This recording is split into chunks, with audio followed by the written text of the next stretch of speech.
When the manager's fat and untalented son joined Chelsea, nobody believed he'd make it past the bench. What happened next shocked all of London. Booed by fans, mocked by rivals, and hated by half the city, Frank Lampard didn't just prove them wrong. He almost won football's greatest prize.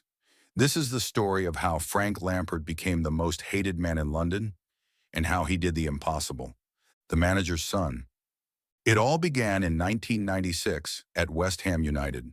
The club was blue-collar, gritty, and full of proud tradition. When manager Harry Redknapp gave his nephew, a pudgy, unknown 17-year-old named Frank Lampard Jr., a shot in the senior team, it wasn't seen as a bold gamble. It was nepotism. At least, that's what the fans believed. Only reason he's on the pitch is because of his dad and uncle. They spat in pub corners. They weren't wrong about the connections.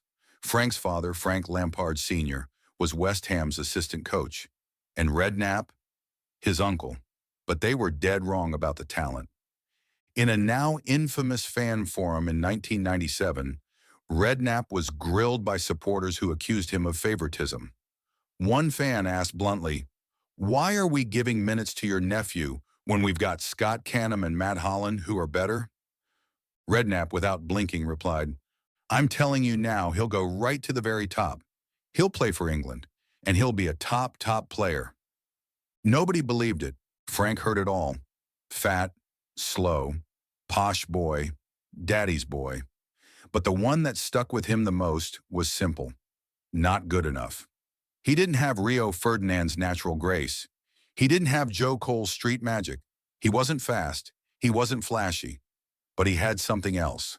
Obsession, the most hated man in London. In 2001, Lampard made a bold and controversial move. He signed for Chelsea, a club many West Ham fans viewed with pure venom. It was like moving from the family pub to the corporate tower.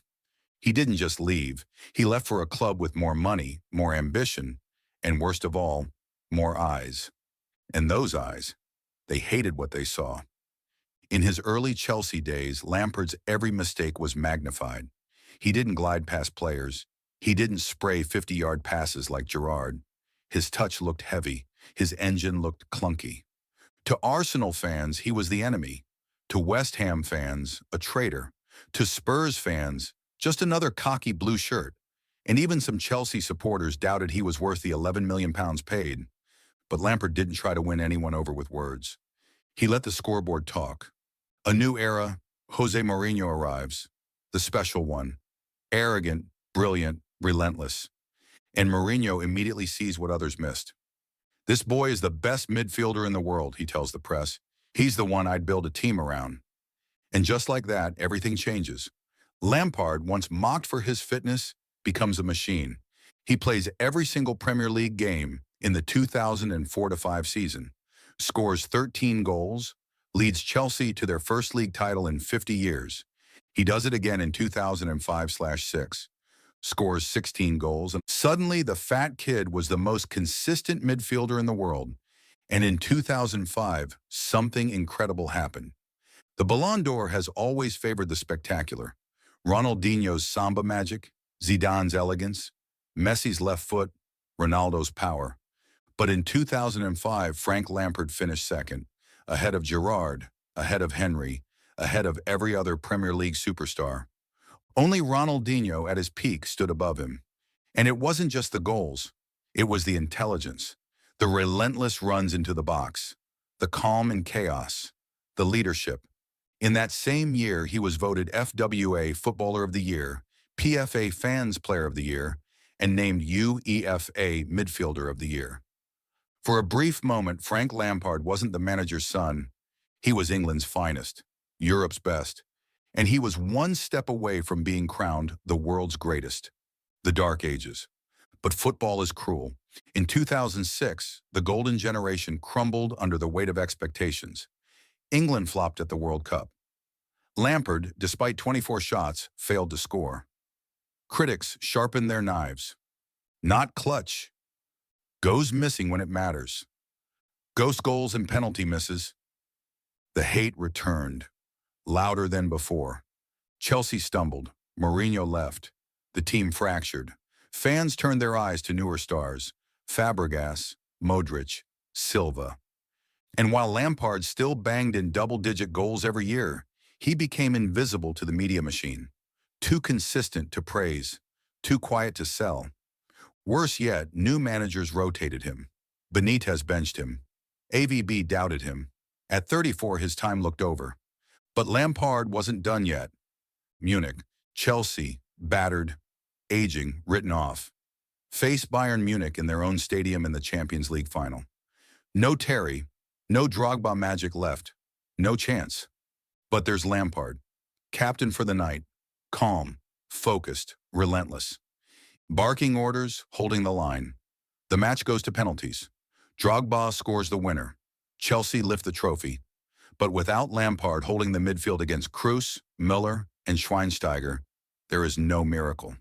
With that trophy, the one they all said Chelsea could never win, Frank Lampard achieved immortality. By the time he left Chelsea in 2014, Lampard had already written his name in club history. 211 goals. The club's all-time top scorer, and a midfielder at that. 3 Premier League titles, 4 FA Cups, 2 League Cups, 1 Champions League, and 1 Europa League. 648 games played, each one fought with grit and determination. For a boy once dismissed as fat and untalented, the son of a famous manager, that was more than anyone could expect. Yet despite all his success, the Ballon d'Or, the ultimate individual prize, eluded him. He came close but never claimed it. And perhaps that's the core of Lampard's legacy. He didn't need a golden trophy to prove his greatness. He already had the respect, the redemption, and the legacy that mattered most. For a boy once booed by his own fans, that was priceless. Lampard's rise wasn't just a football story, it was a story of perception, how a privileged boy stepped into a working-class sport and was met with suspicion. He wasn't just the manager's nephew, he was the posh one. Educated at Brentwood School, a private institution where most students went on to law or finance, not football. He spoke with Polish, dressed sharply. He didn't look like he belonged in gritty East London football grounds. And in East London, that mattered. West Ham fans wanted passion and street grit, not polish. Opponents mocked him with chants of "Daddy's boy," "Silver spoon," and the cruelest, "You didn't earn this." It hurt, because behind the scenes, Lampard's work ethic was unmatched. He was first in training and last to leave. While teammates socialized, he studied tape. He wasn't flashy, but he was relentless. England's midfield at the time was legendary. Steven Gerrard, the passionate warrior. Paul Scholes, the silent genius. Joe Cole, the magician. And then there was Lampard, structured, calculated, a master of timing. If Gerrard was fire, Lampard was blue steel. Not the fastest or flashiest, but the most consistent. His late runs into the box were no accident. They were rehearsed perfection. He made footballing magic look mechanical, and for that, some never fully embraced him. Lampard proved greatness wasn't just about natural talent. It was about grinding every day. When José Mourinho arrived at Chelsea in 2004, he brought more than tactics. He brought belief. "I don't care if you're rich or poor," Mourinho said. "If you train like a lion, you play." Mourinho saw himself in Lampard, both outsiders driven by a need to prove doubters wrong. Between 2004 and 2006, Lampard scored more goals than most strikers, ran more kilometers than anyone, and led Chelsea to consecutive Premier League titles. The rich kid had become the engine of a dynasty. He was named Premier League Player of the Season, runner-up for the Ballon d'Or, and everywhere on the pitch. But even weapons rust. Mourinho left in 2008. Chaos followed. Managers came and went. Systems changed. Players rotated. Yet Lampard remained a constant, until age and criticism caught up. By 2012, whispers of "too old," "too slow," "yesterday's player" returned. He could have left, taken a cushy retirement abroad, but he didn't. Instead, he lifted the captain's armband in the Champions League final and dragged Chelsea through 120 minutes in Munich. Drogba scored the winner, but Lampard was the soul of the team. No one questioned him after that night. He was Chelsea's beating heart. Then came the quiet ending. The club shifted focus to youth and new identities. In 2014, Chelsea didn't renew his contract. No grand farewell, just silence. After 13 years, 648 appearances, 211 goals, and countless trophies, Chelsea moved on. Cold, ruthless. But Lampard accepted it with grace. No bitterness, just thanks and goodbye.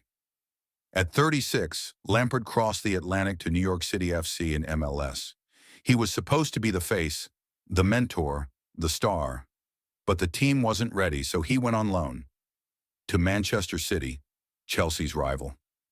On September 21st, 2014, Chelsea versus Manchester City tied 1-1 late in the game. A cross, a poor clearance, and Lampard arrived late as always. Goal. No celebration, just silence. The fans stood, unsure how to react.